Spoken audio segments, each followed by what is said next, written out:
Oke, baik.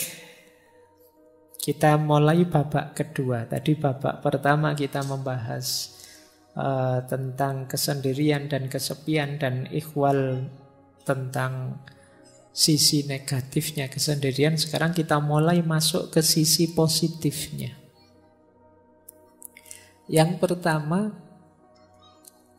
ada banyak norma moral maupun norma agama yang mengarahkan kita untuk sendiri dan menganggap kesendirian itu adalah keutamaan.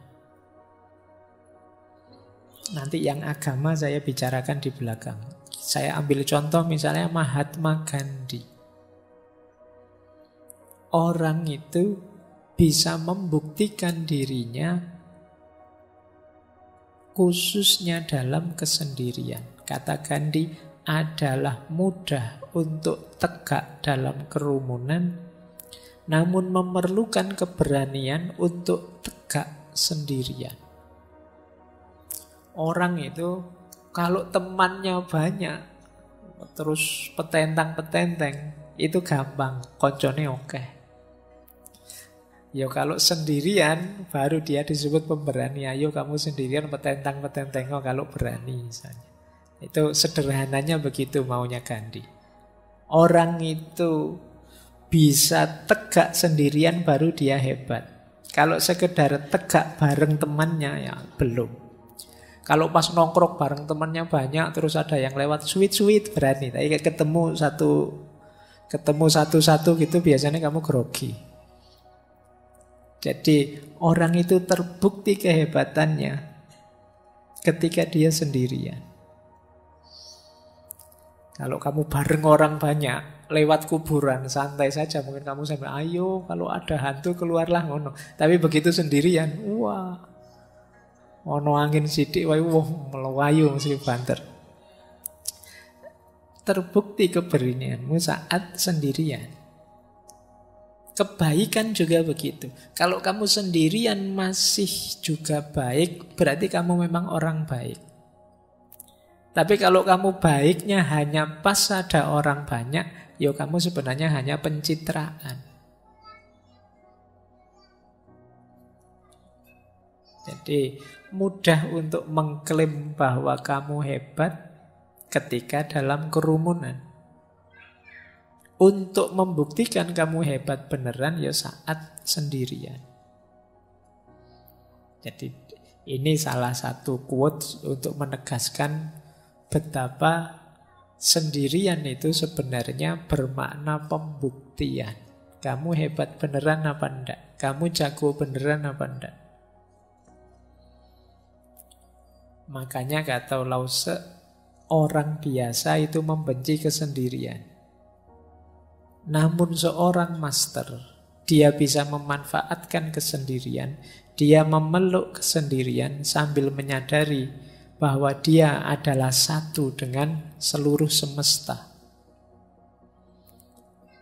Jadi kesendirian bermakna pembuktian diri. Saatnya kalian tampil, ya sendiri. Kalau saatnya kalian tampil kok banyak orang, kamu tidak akan terlihat. Eksis itu dirimu sendiri. Semakin banyak orang yang menopangmu, ya kamu dianggap belum terlalu eksis. Untuk menegaskan bahwa kamu eksis, ya ketika kamu sendiri pun ternyata bisa tegak. Jadi jalan keutamaan lewat aspek sendirian ini membuktikan bahwa kita ini memang benar-benar mampu, benar-benar bisa. Jadi secara positif kesendirian bisa bermakna pembuktian. Lanjut.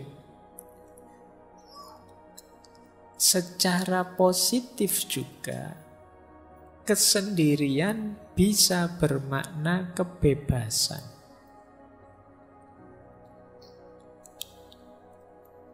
Tadi sudah sekilas dijelaskan di Sartre bahwa hadirnya orang lain itu seringkali membelenggu kita. Di sini ditambahi oleh Arthur Schopenhauer yang sering kita kutip, filosof eksistensialis. Kata Arthur, seseorang bisa menjadi dirinya sendiri hanya selama dia sendirian.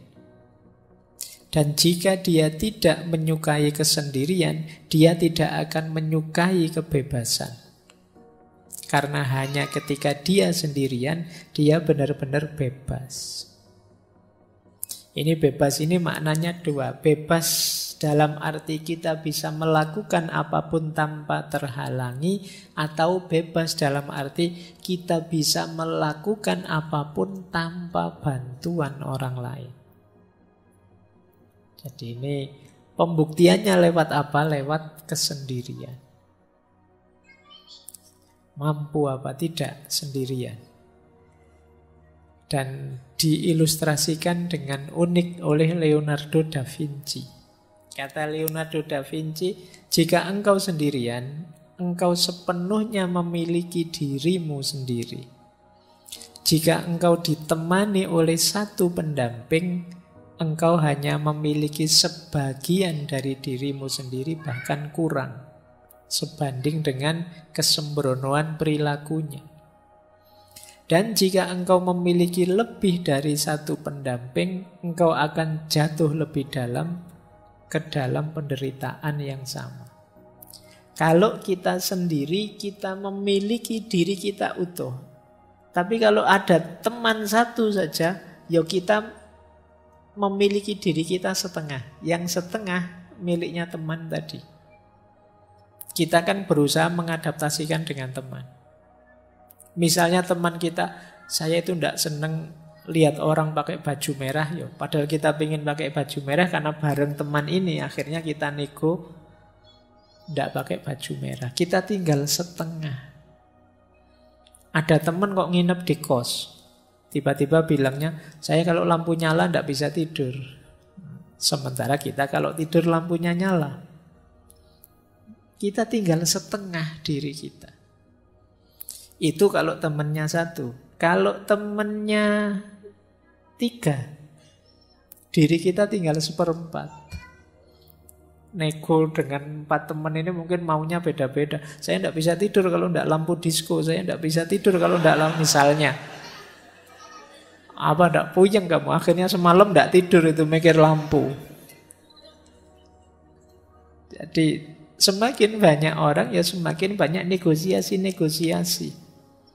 Kalian harus menemukan intersubjektivitas, kesepakatan bersama. Semuanya bilang saya tidak bisa tidur kalau begini, saya tidak bisa tidur kalau begitu. Ya sudahlah, kita semua malam ini tidak usah tidur. Kita ngobrol saja. Ini negosiasi. Dalam hidup bersama memang begitu. Makanya semakin kita sendirian, semakin kita bebas. Ya meskipun tidak harus dengan kalimat orang lain adalah neraka, seperti yang disampaikan oleh Sartre. Jadi makna positif kedua, kalau tadi kan kesendirian itu pembuktian diri, kalau ini kesendirian itu kebebasan. Semakin kita sendiri, semakin kita bisa bebas.